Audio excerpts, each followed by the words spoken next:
So we must do two things, two great things together to encompass that enormous new view that lies before us, but to encompass it within the framework of science, to see it within the whole categorical framework of science, and to see that these two are not separate, but that they are wedded. The bigness of the idea, the newness of the idea, the greatness of it is one with the structure of science, the structure of being itself. First, I would like to give you a brief definition of cybernetics per se.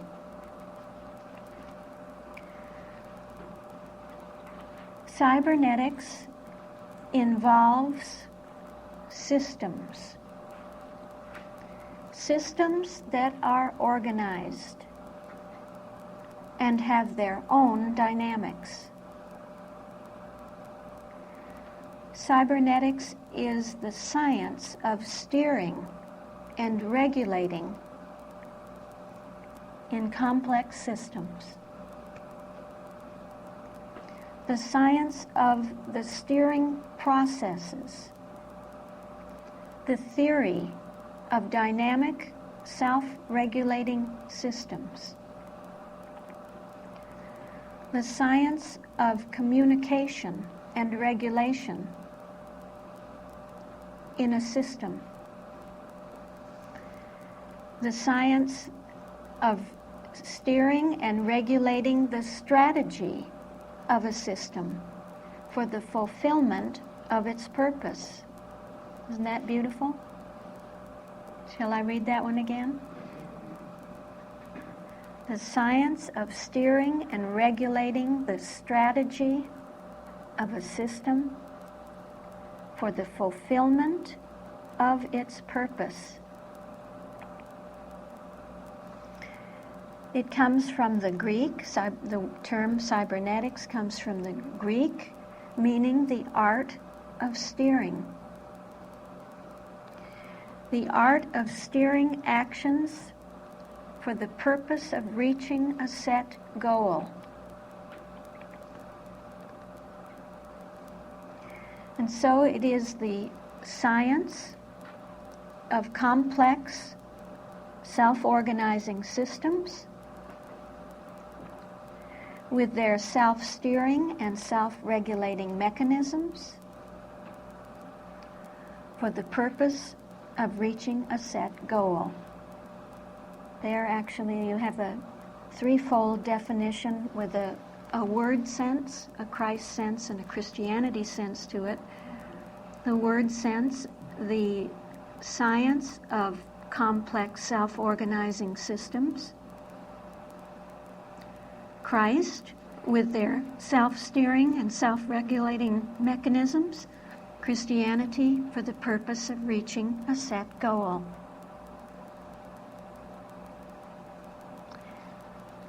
Whatever is cybernetic is patterned by the calculus. So cybernetics is the science of all sciences. Certainly divine cybernetics is the science of all sciences. It goes right through, in other words, every other science. It can be found in every other science. It is therefore called a proto-science, a unified science, an integral science.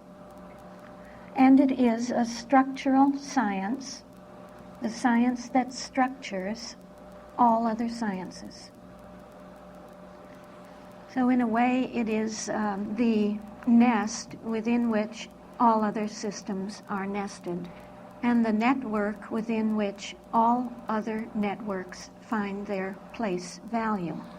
Well, with the model of being really being the result of John Dorley's work and his research into the question of what the system of Christian Science is, what the system is that Mrs. Eddy taught. You know, so often a Christian Scientist will feel that the term system is cold. Beyond me now to feel that system is cold. And once you see it from the standpoint of love, it is the warmest thing that you can imagine. But often when one is talking to a Christian Scientist who is newly out of the church scene and beginning to ask about what we're doing, and you mention the term system, that there is a system, they say, well, where do you get that? How can you say that? What do you mean system? And if we look into the textbook, we find that we get the term system from the textbook, that the textbook is filled with the use of the term system. That Mrs. Eddy speaks of her system, the healing system, the system of this science, the system of Christian Science. Again and again and again throughout her writings, she is the one that introduces to us the term system. So always remember that and understand that when you're talking to the newcomer, that it's not John Dorley that has made the designation system and rendered Christian Science a system, which was in a way a part of the allegation against him from the Mother Church, that he was systematizing Christian Science. You cannot personally systematize something that is, in and of itself, a system, a divine system. And Mrs. Eddy gave us, through the Christian Science textbook, the divine system of reference. The elements, the categories of the divine system of reference. And John Dorley was able, through his research, his scientific approach to the text, to discern that system and to set it forth in what we know as the model of being. The model of being being the divine system. The system of the infinite one being. The divine system of referring.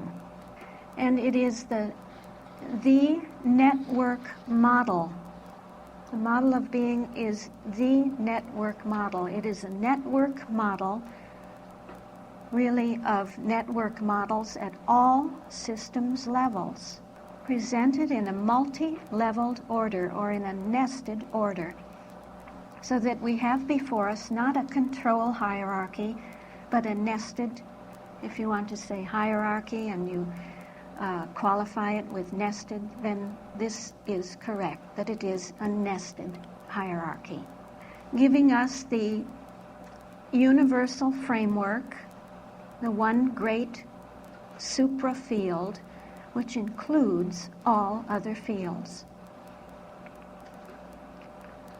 And the consciousness of this model is the consciousness of the 7,000-year period, and thus it is the consciousness of love as the divine principle, love as the self-organizing principle.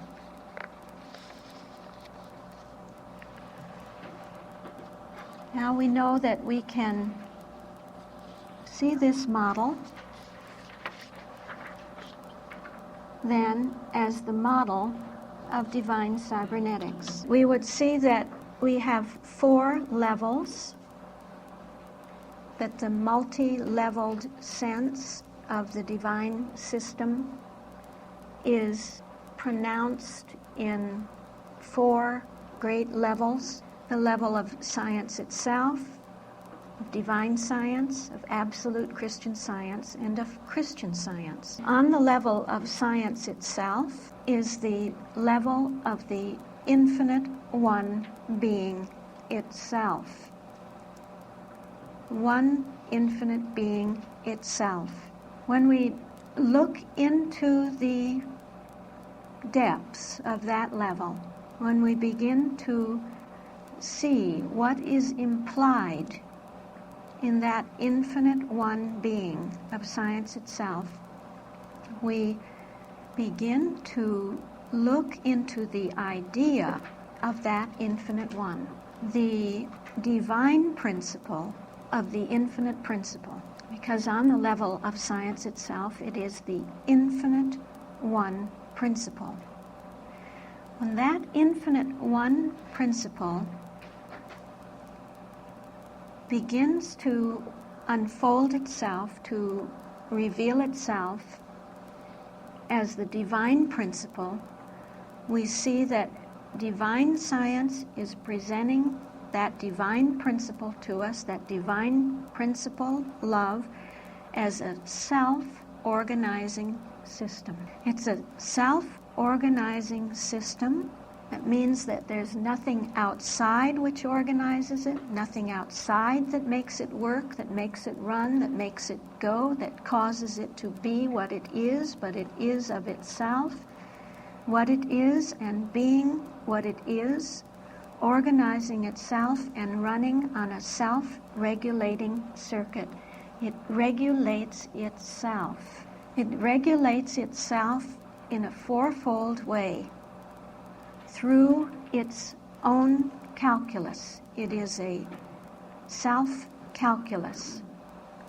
And that calculus is its regulation. It regulates itself as a self-feedback mechanism, a self-feedback principle.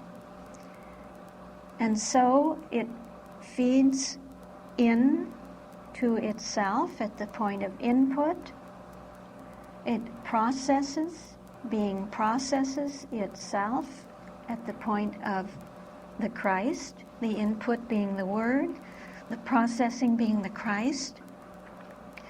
It outputs itself, being results in being at the point of Christianity, and so feeds back to itself at the point of science, or that science takes that output and feeds it right back in again. It's one eternal circuit. And then we see that actually that self-feedback mechanism implies within itself, implicate within itself, is a further level, implicate within divine science, is a further level of absolute Christian science.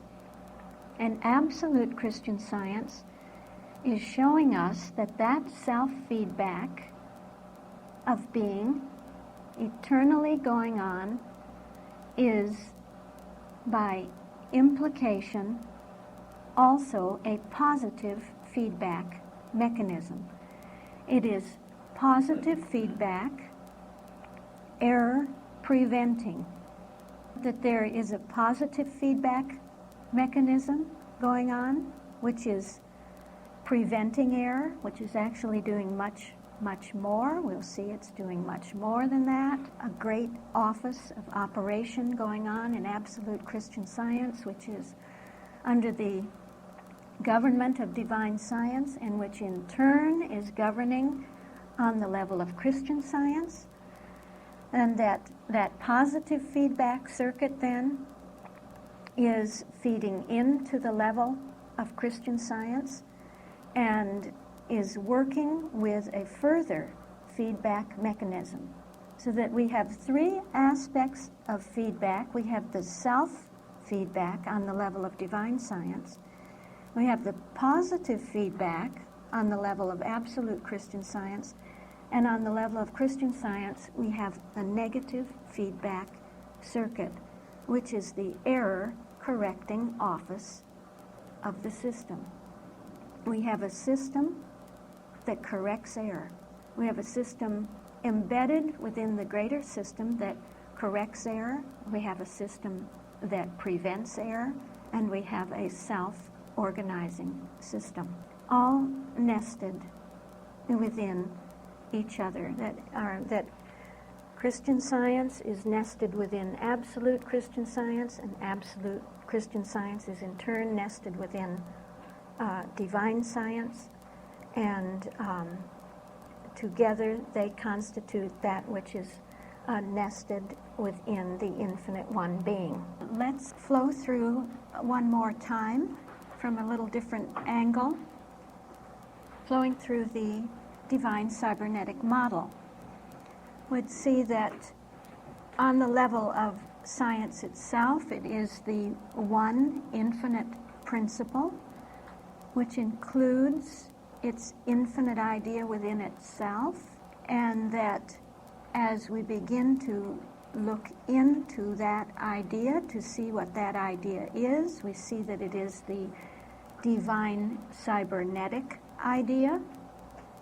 It is that idea of the principle, which is the divine self-organizing principle.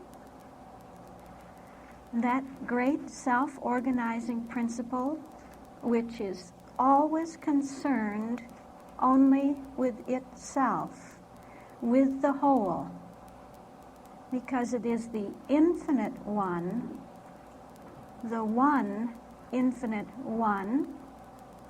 That divine self-organizing principle is only concerned with the one infinite one, with itself as the whole. It is always the whole.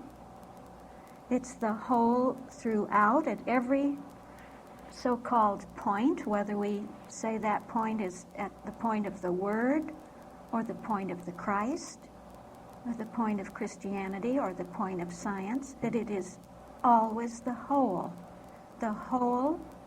operating and organizing itself out from within itself. I say out from within, meaning it is out of, but always remaining within the whole of itself, organizing and operating through itself, through the whole of itself, operating and organizing itself as the whole of itself. And for what purpose? Always for itself, for the whole of itself. And so we have just that oneness and allness and wholeness of the infinite one. Why then do we have so much variety? Why do we see so much variety? Because on the level of absolute Christian Science, we have different laws. We see now that the law of divine self-organization on the level of divine science includes, or nested within the law of divine self-organization, are the laws of creative impulsion, of selection and specification, of conservation, and of pre-established perfection. These laws work together on the level of absolute Christian Science as the laws of positive feedback. And so they bring out, or they accentuate, the holes within the whole. Holes within the whole, so that we see that within the wholeness of the whole is an infinitude of holes. Nested within the wholeness of the whole are an infinitude of wholes, W-H-O-L-E-S.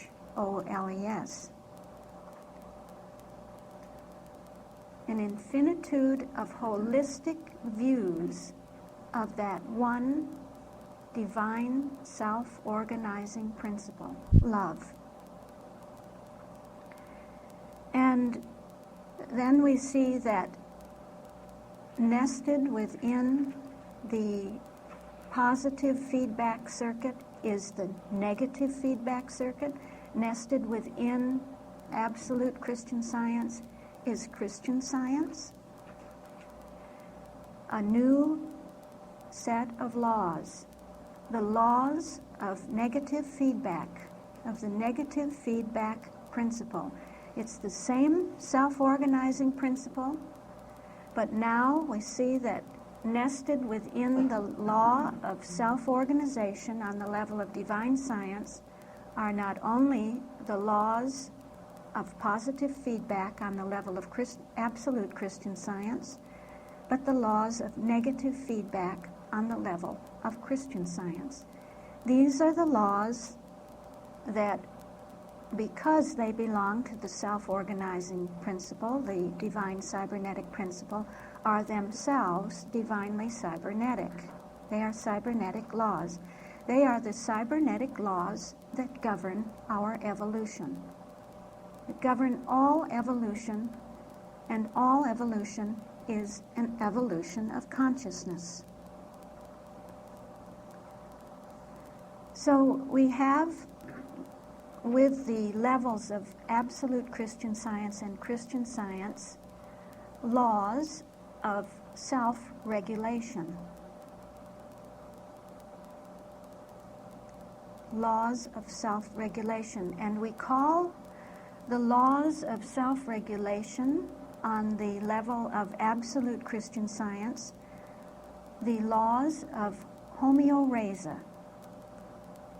Homeorrhesa, Homeorrhese. And the laws of regulation on the level of Christian Science, the laws of homeostasis.